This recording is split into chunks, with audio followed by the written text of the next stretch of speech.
Chemical coordination के अंदर hormones, endocrine glands, feedback mechanism, positive negative तो हेडिंग्स हैं, पर ये चैप्टर इंक्लूड है।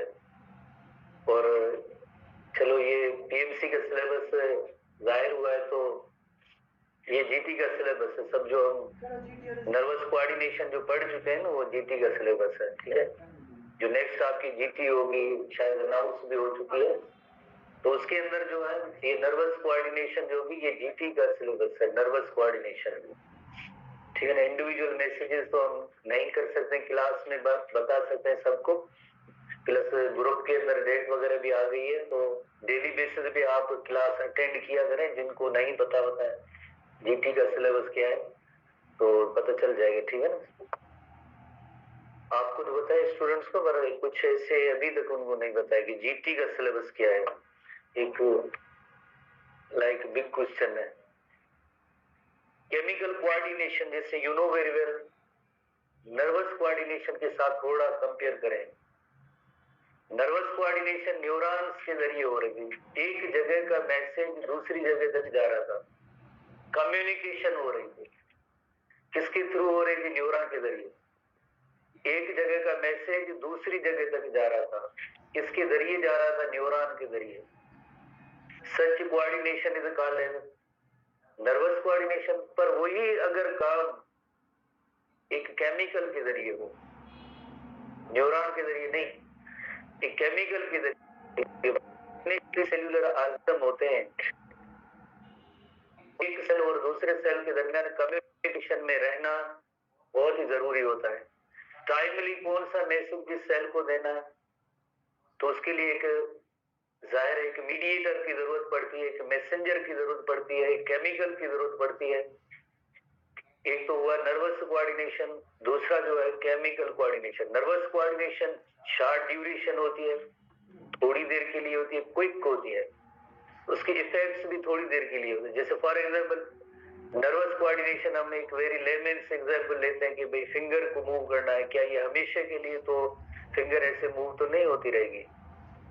केमिकल कोऑर्डिनेशन के अंदर कुछ ऐसी बॉडी के अंदर ग्रोथ है, डेवलपमेंट है, तो उन हवाले से कुछ ऐसे केमिकल्स की जरूरत पड़ती है जिनके कम्युनिकेशन करने के बाद उसके लॉन्ग टर्म के इफेक्ट्स हो।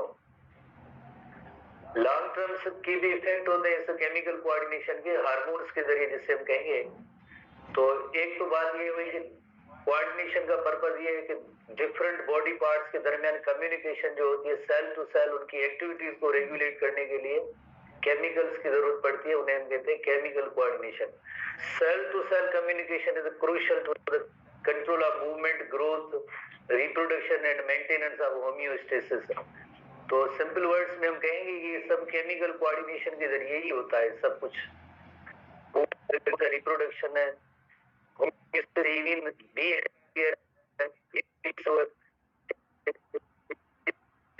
से होती है, तो multi cell cell to cell communication करते रहते हैं। तो उनकी 3 कैटेगरीज होती है ऐसे केमिकल्स जो कम्युनिकेशन में या ग्रोथ डेवलपमेंट है या रिप्रोडक्शन है, तो उनमें 3 टाइप के कौन से केमिकल्स? ओवरऑल एक न्यूरोट्रांसमीटर, फेरोमोन्स है और हार्मोन्स है। न्यूरोट्रांसमीटर को हम प्रीवियस सेक्शन के अंदर सीख चुके हैं कि कौन कौन सी कैटेगरीज है न्यूरोट्रांसमीटर की। आपने जैसे एक मसल कंट्रीशन के हवाले से पढ़ा था, एसिटाइलकोलिन है, इपिनेफ्राइन, नॉरएपिनेफ्राइन, डोपामिन, सीरोटोनिन, ये एक्साइटेटरी न्यूरोट्रांसमीटर की हेडिंग में आप पढ़ चुके हैं। तो एनीवे ये काफी सारे न्यूरोट्रांसमीटर्स होते हैं, ये भी एक तरह से केमिकल ही है, बिकॉज जो नर्व इम्पल्स की जो नेचर है वो इलेक्ट्रोकेमिकल इन नेचर, पर थ्रू केमिकल्स होगा तो प्योरली हम उसे कहेंगे कि ये केमिकल कोऑर्डिनेशन है। एक और केमिकल होते हैं जिन्हें फेरोमोन्स कहते हैं, और तीसरे जो केमिकल्स हैं उन्हें हम हार्मोन्स कहते हैं। हमारे इस चैप्टर के अंदर जो मेन सेक्शन है वो हार्मोन्स है, जो एंडोक्राइन ग्लैंड्स की सीक्रेशन है जिन्हें हम कहते हैं हार्मोन्स कहते हैं। एंडोक्राइन ग्लैंड्स की सीक्रेशन को हम हार्मोन्स कहते हैं। फेरोमोन्स जो कुछ ऐसे एनिमल्स होते हैं जो इतना जैसे डिफाइंड इनका बिग रोल जैसे नहीं, जैसे फॉर एग्जांपल एक बटरफ्लाई का वेरी कॉमन एक एग्जांपल फेरोमोन्स के हवाले से दिया कि एक एरिया है, इस एरिया के अंदर एक बटरफ्लाई और दूसरा बटरफ्लाई बहुत ही दूर 30 किलोमीटर से ज्यादा डिस्टेंस पे जैसे ये मौजूद है, पर एक दूसरे को जैसे कैसे कम्युनिकेट करते हैं, जैसे आजकल मॉडर्न मशीन्स का दौर है, डिवाइसेस का दौर है, हम तो बता दें कि हम आता है तो लोकेशन सेंड करते हैं, हम उसको जो फाइंड कर लेते हैं लोकेशन के बेसिस पे। पर ये जो ऐसे इंसेक्ट्स वगैरह ना इनके पास मोबाइल है ना लोकेशन का कोई डिवाइस है, कैसे एक दूसरे को रिकॉग्नाइज करेंगे या आइडेंटिफाई करेंगे? तो फिर ये क्या करते हैं, एक किस्म की केमिकल सीक्रेट करते हैं, और वो केमिकल्स एटमॉस्फेयर में जो मौजूद होता है, इन केमिकल्स को डिटेक्ट करना, ये पर्टिकुलर टाइप की स्पीशीज ही डिटेक्ट कर सकती है। ये जो because they are specific in nature, same species उनको रिकॉग्नाइज करेगी, कोई दूसरी स्पीशीज उसके केमिकल्स, इन केमिकल्स का किसी दूसरी स्पीशीज पे कोई इफेक्ट नहीं होगा। ओनली वही पर्टिकुलर टाइप की स्पीशीज एक दूसरे को आइडेंटिफाई करेगी, रिकॉग्नाइज करेगी, लोकेशन डिटरमाइन करेगी थ्रू इन केमिकल्स की मदद से, जिन्हें कहते हैं फेरोमोन्स, कहते हैं, that are called the pheromones. कोई इसका बिग रोल नहीं है, जस्ट एक बुक के अंदर एक छोटी डेफिनेशन है। मेन जो सेक्शन होगा वो हमारा हार्मोन्स होगा, जो हम डिटेल में डिस्कस करेंगे। The secretions of endocrine glands are called hormone, the secretion of endocrine glands are called hormone. और ये बेसिक जो डेफिनेशन है, न्यूरोट्रांसमीटर तो हम पढ़ चुके हैं कि chemical messenger between the neurons, discussed in previous chapter, जो हम पहले ही डिस्कस कर चुके हैं। कोई स्टूडेंट है जिनने बिटवीन न्यूरोट्रांसमीटर की कैटेगरी बताई, जिनने भी, जो हमारे बुक में mention, gamma gamma amino acid, aspirin,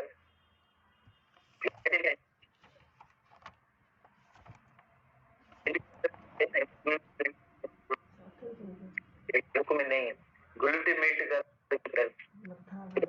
तो एक एक्साइटेटरी, दूसरे इनहिबिटर जो न्यूरोट्रांसमीटर है, जिनका रोल हम पढ़ चुके हैं, वही सेम बात है कि न्यूरोट्रांसमीटर क्या फंक्शन या रोल प्ले करते हैं।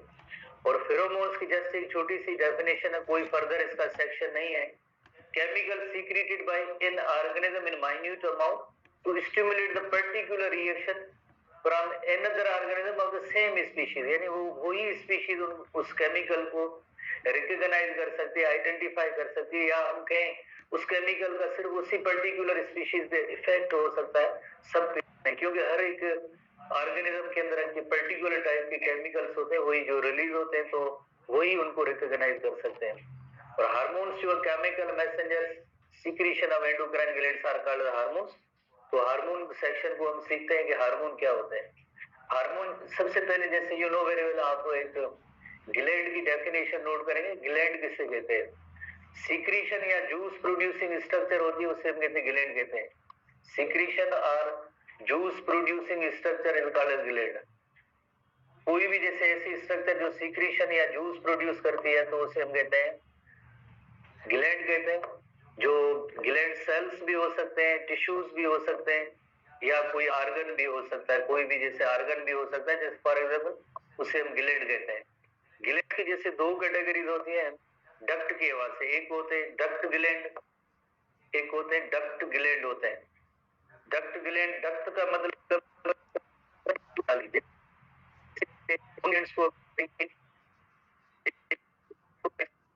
एक्सोक्राइन ग्लैंड्स और डक्ट ग्लैंड्स। जैसे लिवर का हम एक एग्जांपल ले सकते हैं। लिवर जो एक हमने जैसे होगा, लिवर की सीक्रेशन बाइल डक्ट के जरिए, बाइल डक्ट के जरिए ड्यूटीनम में आता है। ये जो इसका जो प्रोडक्ट जो भी है सीक्रेशन है, ये जो कहलाएगा डक्ट ग्लैंड। डक्ट ग्लैंड यानी उनकी सीक्रेशन डायरेक्टली एक जगह से दूसरी जगह तक जा रही है, थ्रू डक्ट जा रही है, थ्रू ट्यूब जा रही है, वेसल जा रही है। तो ऐसे ग्लैंड्स को हम कहेंगे डक्ट ग्लैंड। मतलब उनकी सीक्रेशन जो होगी उसको ट्रांसपोर्ट होने के लिए किसी डक्ट की जरूरत नहीं है। फॉर एग्जांपल ये एक सेल है जो एंडोक्राइन सेल है, ये अपने सीक्रेशन या हार्मोन जैसे प्रोड्यूस कर रहा है, ये हार्मोन प्रोड्यूस कर रहा है। अब इन हार्मोन्स को, सीक्रेशन को, इन केमिकल्स को एक जगह से दूसरी जगह तक जाने के लिए किसी डक्ट की जरूरत नहीं है। दे directly inter into the blood stream, ताकि उनका एक्शन होगा। एक स्पेसिफिक टारगेट सेल होगा, टारगेट सेल होगा, उस पे जाके इनका एक्शन होगा। तो ये कहाँ जैसे ट्रांसपोर्ट होते हैं, किसके थ्रू ट्रांसपोर्ट होते हैं? ये ब्लड के जरिए थ्रू ट्रांसपोर्ट होते हैं, सर्कुलेशन के जरिए ट्रांसपोर्ट होते हैं। एंडोक्राइन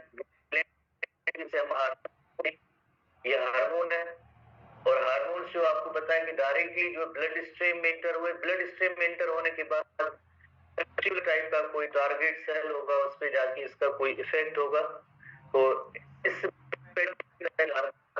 हम कहेंगे बहुत सारे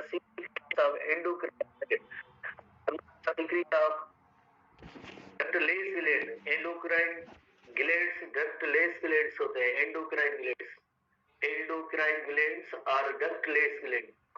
एंडोक्राइन ग्लैंड्स के पास कोई भी डक्ट वगैरह नहीं होता है, उनकी सीक्रेशन जैसे हार्मोन के वो डायरेक्टली ब्लड स्ट्रीम में इंटर होता है और उसका हार्मोन का एक पर्टिकुलर एक स्पेसिफिक टारगेट सेल होगा, उसी पे जाके उसका एक्शन होगा।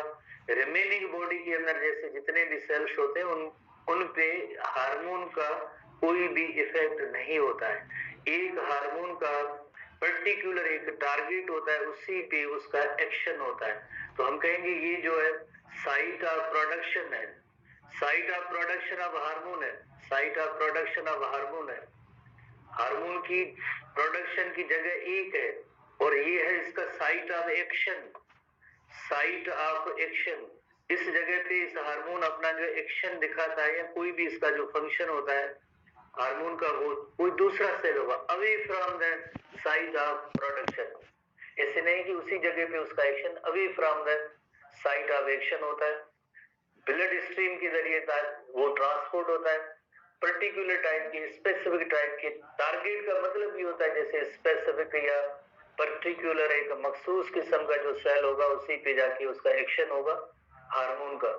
तो इस तरह से जो हार्मोन की वर्किंग होती है, तो बाय डेफिनेशन हम पढ़ेंगे ये केमिकल मैसेंजर्स है, हम इन्हें कहेंगे कि केमिकल मैसेंजर्स है, क्योंकि एक जगह मैसेज ला रहे हैं, केमिकल मैसेंजर्स है, केमिकल मैसेंजर्स है, केमिकल मैसेंजर्स हैं जिनका काम होता है एक जगह का मैसेज दूसरी जगह तक लेके जाना, पर वो मैसेज किसके जरिए वो जा रहा है, ब्लड स्ट्रीम के जरिए जो मैसेज जा रहा है, मैसेंजर जा रहा है। तो इसे हम कहेंगे कि ये केमिकल टाइप की कोऑर्डिनेशन किसके थ्रू हुई, हार्मोन्स की हुई, तो हम उसे कहेंगे ये केमिकल कोऑर्डिनेशन है। अब एक क्वेश्चन है कि वाई पर्टिकुलर टाइप के जो सेल्स होते हैं वही उनका टारगेट होता है, कोई दूसरा टारगेट क्यों नहीं होता है? तो उसको हम एक छोटी इलस्ट्रेशन के जरिए यहाँ पे थोड़ा सा नोट करते हैं। जैसे फॉर एग्जाम्पल ये हार्मोन प्रोड्यूसिंग सेल है और उसने जैसे फॉर एग्जाम्पल ये हार्मोन प्रोड्यूस किए, ये हार्मोन प्रोड्यूस किए और ये हार्मोन जो है कहाँ जा रहे हैं, अब ये हार्मोन जाएंगे ब्लड स्ट्रीम में, ब्लड स्ट्रीम में जाके इंटर होंगे हार्मोन्स, ब्लड स्ट्रीम में, ब्लड स्ट्रीम में हार्मोन्स जाएंगे। हार्मोन्स ब्लड स्ट्रीम में जाने के बाद जैसे they are transported through blood stream, blood stream के जरिए जैसे ट्रांसपोर्ट आगे होंगे और एक पर्टिकुलर टाइप का जो इसका सेल होगा वही उस पे जो इसका एक्शन होगा, बाकी रिमेनिंग जो सेल्स होते हैं उन पे कोई भी एक्शन नहीं होगा।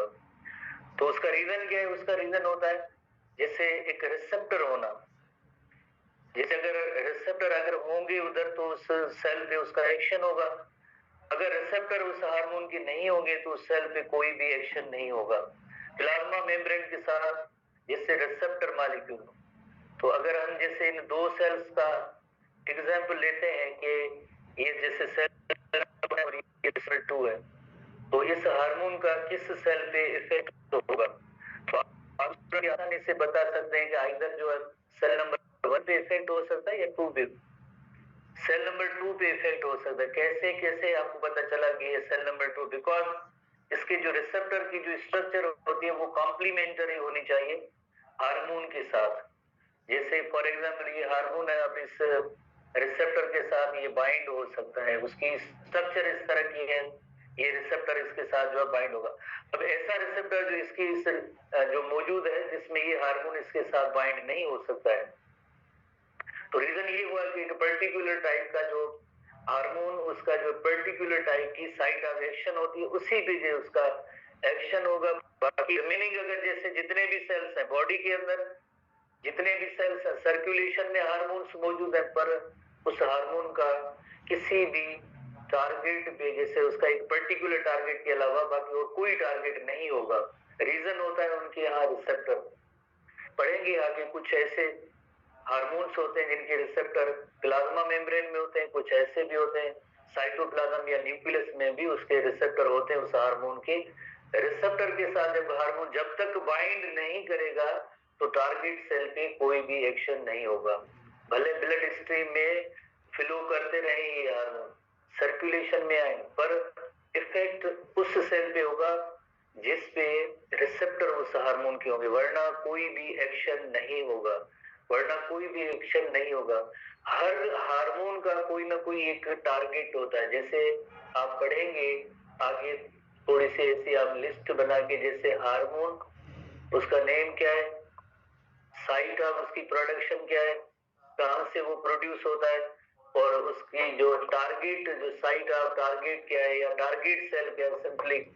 तो ये इस पैटर्न में आप पढ़ेंगे तो आपको थोड़ा सा एमसीक्यू वगैरह सॉल्व करने में मदद मिलेगी, आपको थोड़ी सी मदद मिलेगी। जैसे फॉर एग्जाम्पल एक हार्मोन है इंसुलिन, तो इंसुलिन हार्मोन है कौन प्रोड्यूस करता है, जैसे पैंक्रियाज के बीटा सेल, टारगेट सेल्स क्या होते हैं इसके, जैसे मसल्स होती हैं, ठीक है, और मसल्स जिसमें आपको पता है कि insulin glucose is converted into glycogen. तो इसी तरह से हर एक कोई हार्मोन होगा, उसकी साइट ऑफ प्रोडक्शन और उसकी एक टारगेट सेल या जहां भी उसका एक्शन हो सकता है, ऐसे पैटर्न में क्वेश्चन वगैरह आते रहते हैं। तो बेसिकली जैसे अब हम देखेंगे कि इनकी नेचर क्या है, क्योंकि ये केमिकल मैसेंजर है, केमिकल कोऑर्डिनेशन है, तो इसकी केमिकल नेचर भी होनी चाहिए ना कि हार्मोन किसके बने हुए हैं, तो उसे हम कहते हैं केमिकल नेचर। केमिकल नेचर का मतलब है hormones are composed of which chemical, chemically उस किस चीज के बने हुए हैं, तो उसे हम कहते हैं केमिकल नेचर कहते हैं। केमिकल नेचर के हवाले से दो ब्रॉडर कैटेगरीज में हम इनको डिवाइड कर सकते हैं। एक जैसे प्रोटीन्स इन नेचर होते हैं, और प्रोटीन्स के हवाले से अगर देखा जाए तो एक जैसे short chain of amino acid जो पेप्टाइड्स या प्रोटीन्स हैं, long chains of amino acid, और एक single amino acid modified amino acid जिसे हम अमाइन कहते हैं। दूसरी जो कैटेगरी है हम वो रिपीट करते हैं, और रिपीट हवाले से जो खास तौर पे स्टीरॉइड जो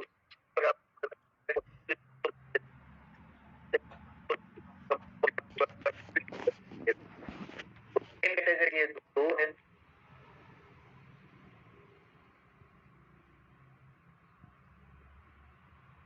आपको देखने में नहीं आ गया, कोई और इश्यू है? काम से इन दो हार्मोन्स के अलग अलग एक्शन होते हैं, उनको जरा सीखते हैं कि हाउ हार्मोन्स वर्क, फिर उसके बाद हिस्ट्री बुक की तरफ आते हैं। दोनों का जो एक्शन है वो अलग अलग होता है।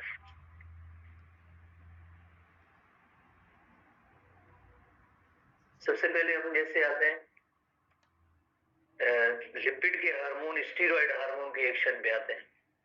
जैसे for example you know very well कि हार्मोन प्रोड्यूसिंग एक जैसे सेल है, इसने हार्मोन कोई प्रोड्यूस किया, कोई भी हार्मोन जैसे हार्मोन प्रोड्यूस किया, उसके बाद ये हार्मोन कहा जाएगा, यकीनन ब्लड स्ट्रीम में जाएगा। ब्लड स्ट्रीम में जाएगा तो उसका एक टारगेट होता है, उसी टारगेट पे आके उसका एक्शन होता है, अदरवाइज किसी दूसरे सेल में कोई भी उसका एक्शन नहीं होता है। ब्लड स्ट्रीम में इंटर हुआ ये हार्मोन, इंटर होने के बाद एक पर्टिकुलर टाइप का जो सेल होगा उस पे एक्शन होगा। जैसे ये ऐसा सेल जिसपे इस हार्मोन का एक्शन है, हम उसको ये डिफाइन करें कि इसका जो टारगेट सेल है, ये इसका टारगेट सेल है, इस पे जो आपका एक्शन होना है टारगेट सेल। तो ये इस टारगेट सेल की प्लाज्मा मेम्ब्रेन है, प्लाज्मा मेम्ब्रेन है, जो छोटे छोटे जैसे क्वेश्चंस, ये इसकी जो है न्यूक्लियर मेम्ब्रेन है, you know very well, nucleus है तो यकीनन इसकी न्यूक्लियर मेम्ब्रेन होगी, न्यूक्लियर मेम्ब्रेन होगी, न्यूक्लियस न्यूक्लियर मेम्ब्रेन। तो अब हार्मोन का एक्शन किस तरह से, सबसे पहली कैटेगरी में हम आते हैं जो लिपिड की कैटेगरी, हम उस पे आते हैं। लिपिड के जो हार्मोन है, लिपिड इन नेचर है, उसका एक्शन क्या होगा, लिपिड इन नेचर, ये हार्मोन तो है पर इसकी जो केमिकल नेचर है वो लिपिड इन नेचर है। तो ये हार्मोन ब्लड स्ट्रीम से होता हुआ, ब्लड स्ट्रीम से होता हुआ देन एक टारगेट सेल तक आया है। टारगेट सेल की प्लाज्मा मेम्ब्रेन को भी ये क्रॉस कर सकता है। क्यों क्रॉस कर सकता है, व्हाई, बिकॉज क्यों क्रॉस करेगा? बिकॉज प्लाज्मा मेम्ब्रेन के अंदर जो मेन फैब्रिक है, मेन कंस्टिट्यूएंट है, वो फास्फोलिपिड है। तो फास्फोलिपिड होने की वजह से इनको जो है क्रॉस करने की इजाजत होती है। लिपोफिलिक जिसे हम कहते हैं, लिपोफिलिक इन नेचर, तो उन मॉलिक्यूल्स को अलग वो प्लाज्मा मेम्ब्रेन को क्रॉस कर सकते हैं। इधर आप आएंगे तो मुख्तलिफ बुक्स के अंदर ये है कि रिसेप्टर है, किन के अंदर ऐसे लिखा हुआ है कि जैसे साइटोप्लाज्म के अंदर और एज वेल एज न्यूक्लियस के अंदर भी इस हार्मोन के जो है रिसेप्टर मॉलिक्यूल्स होते हैं, रिसेप्टर्स होते हैं। ये इसका जो रिसेप्टर होगा तो इससे टारगेट सेल पे इसका एक्शन होगा, अदरवाइज नहीं होगा। ये रिसेप्टर के साथ बाइंड होंगे, रिसेप्टर के साथ बाइंड होने के बाद ये जो हार्मोन्स हैं देन और रिसेप्टर दोनों किधर आएंगे, न्यूक्लियर मेम्ब्रेन को भी क्रॉस कर सकते हैं। और किन बुक्स में जैसे इधर एक रिसेप्टर दिया जाता है कि भाई ये न्यूक्लियस के अंदर रिसेप्टर मौजूद है। रिसेप्टर मॉलिक्यूल्स का होना बहुत जरूरी होता है टारगेट सेल में, अदरवाइज इस हार्मोन का कोई भी एक्शन नहीं होगा। ये हार्मोन रिसेप्टर कॉम्प्लेक्स होगा। अब न्यूक्लियर मेम्ब्रेन को भी इसने क्रॉस किया है। क्रॉस करने के बाद जैसे अब इसके अंदर जो जेनेटिक मटेरियल है, डीएनए या पर्टिकुलर टाइप का जो जीन होता है, उस जीन को देन ये स्टिमुलेट करेंगे। जीन क्या होता है? एक सेगमेंट ऑफ डीएनए होता है जिसके अंदर अमाइनो एसिड को कोड करने की सलाहियत होती है। तो इस डीएनए में से आगे जो है मैसेंजर आरएनए बनता है। You know very well, protein synthesis की मैकेनिज्म के अकॉर्डिंगली डीएनए से एमआरएनए या मैसेंजर आरएनए बनेगा। जाहिर है जीन को ये स्टिमुलेट करते हैं ट्रांसक्रिप्शन के लिए, तो उसके नतीजे में एमआरएनए या मैसेंजर आरएनए बनता है। MRNA you know protein factories जिन्हें राइबोसोम्स कहते हैं, ये राइबोसोम्स आर प्रोटीन फैक्ट्रीज। और इधर ये मैसेंजर आरएनए आया, एमआरएनए आया, और उसने क्या किया, एक प्रोटीन बनाने का अमल जो है स्टार्ट किया। प्रोटीन फॉर्मेशन का अमल स्टार्ट हुआ, अमीनो एसिड्स असेंबल होंगे और उसके नतीजे में जो है प्रोटीन्स बनेंगे। Proteins are nothing but enzymes होंगे जो इस टारगेट सेल पे अपना जो कोई एक्शन दिखाएंगे। टारगेट सेल पे जो अपना जो एक्शन दिखाते हैं, प्रोटीन प्रोड्यूस करके भी एक्शन दिखा सकते हैं।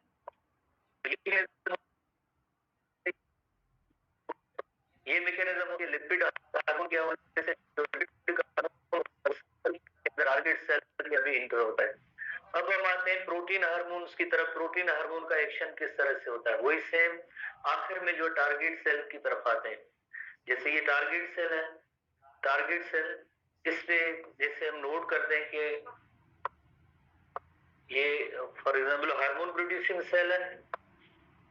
हार्मोन प्रोड्यूसिंग सेल, इसने हार्मोन प्रोड्यूस करना होता है और ब्लड स्ट्रीम के जरिए इंटर हुए, ब्लड स्ट्रीम के जरिए इंटर होने के बाद टारगेट सेल तक आएंगे और टारगेट सेल में इसका किस तरह से एक्शन होगा टारगेट सेल पे। ठीक है, ये इसके जो हार्मोन है जो प्रोटीन्स इन नेचर है, for example proteins in nature है। प्रोटीन्स में पेप्टाइड भी हो सकते हैं, अमाइन भी हो सकते हैं, जो ओवरऑल जैसे हम कहेंगे ये प्रोटीन्स इन नेचर है। तो ये हार्मोन कभी भी टारगेट सेल के अंदर जो है इंटर नहीं होंगे, अंदर इंटर नहीं होंगे। इधर इनके होंगे रिसेप्टर मॉलिक्यूल होंगे, बिकॉज ये लिपोफिलिक जो नहीं है, लिपोफिलिक नहीं है तो इंटर होने की, सेल की टारगेट सेल के अंदर इंटर होने की इनको इजाजत अब नहीं है। अब जैसे इधर ही प्लाज्मा मेम्ब्रेन के अंदर रिसेप्टर होते हैं, उनके साथ ये बाइंड करेंगे, रिसेप्टर होते हैं। जैसे हार्मोन और रिसेप्टर कॉम्प्लेक्स बनेगा, हार्मोन रिसेप्टर कॉम्प्लेक्स बनने के बाद प्लाज्मा मेम्ब्रेन के अंदर जैसे इनएक्टिव एंजाइम होते हैं, पहले इनएक्टिव एंजाइम मौजूद होता है, वो inactive enzyme active enzyme active form हो जाएगी। Inactive enzyme, it becomes active enzyme, particular adenylate enzyme. Adenylate enzyme. Enzyme का नेम है adenylate cyclase enzyme। Plasma membrane के अंदर होगा adenylate cyclase enzyme। First year के अंदर सेल चैप्टर के अंदर अगर आपको थोड़ा बहुत याद है, सेल चैप्टर के अंदर तो उसमें आपने पढ़ा होगा कि प्लाज्मा मेम्ब्रेन के अंदर भी कुछ एक एंजाइम्स होते हैं। तो एडिनिलेट साइक्लेज एंजाइम फर्स्ट ईयर का अगर आप बुक ओपन करेंगे तो आपको ये चीजें नजर आ जाएंगी। एडिनिलिन साइक्लिक एंजाइम देन क्या करेगा, इंपॉर्टेंट, एडिनोसिन ट्राइफॉस्फेट या एटीपी जो होता है उसको CAMP में कन्वर्ट करना, CAMP, adenosine triphosphate, adenosine monophosphate, ATP, adenosine triphosphate और एडिनोसिन मोनोफॉस्फेट, एडिनोसिन ट्राइफॉस्फेट और adenosine monophosphate, cyclic adenosine monophosphate, CAMP short form में उसे कहेंगे, CAMP शॉर्ट फॉर्म में ऐसे याद करना जरूरी होता है। और CAMP cyclic adenosine monophosphate, it works as a second messenger. First messenger क्या है इसके अंदर, तो फिर फर्स्ट मैसेंजर हार्मोन है, वो इस टारगेट सेल तक आया ही नहीं, हार्मोन इस टारगेट सेल के अंदर इंटर ही नहीं हुआ, पर ये अपने इस हार्मोन ये है, पर अपने सारे काम जो है किसके जरिए, एक सेकंड मैसेंजर के जरिए, ये हार्मोन है। पर ये हार्मोन कभी भी सेल के अंदर इंटर नहीं, और इस सेल के जितने भी जो इसके फंक्शन होंगे हार्मोन के, या जो टारगेट्स होंगे या एक्शन होंगे, थ्रू सेकंड मैसेंजर ये परफॉर्म होगा। अब सेकंड मैसेंजर ही इस टारगेट सेल पे जो इसका हार्मोन का इफेक्ट होगा, ये जो सेल है ये जो एक्शन है इस हार्मोन का इस सेकंड मैसेंजर के जरिए होगा। तो प्रोटीन हार्मोन होते हैं वो कभी भी टारगेट सेल के अंदर इंटर नहीं होते हैं, वो अपना जो एक्शन होगा एक सेकंड मैसेंजर के जरिए जो करेंगे, सेकंड मैसेंजर के जरिए। इसमें एक लफ्ज सिग्नल ट्रांसडक्शन भी एक आगे इस्तेमाल हुआ, जिसको हम कल सीखेंगे। फिलहाल बेसिक मैकेनिज्म सीखें, कल हम इस टीवी बुक को भी देखेंगे कि कौन कौन से हार्मोन, उनकी कौन कौन सी कैटेगरीज है। बट बेसिक मैकेनिज्म पढ़ने के लिए, समझने के लिए इन डायग्राम्स को आप ध्यान में रखेंगे तो कल हम मजीद इसको डिस्कस करेंगे।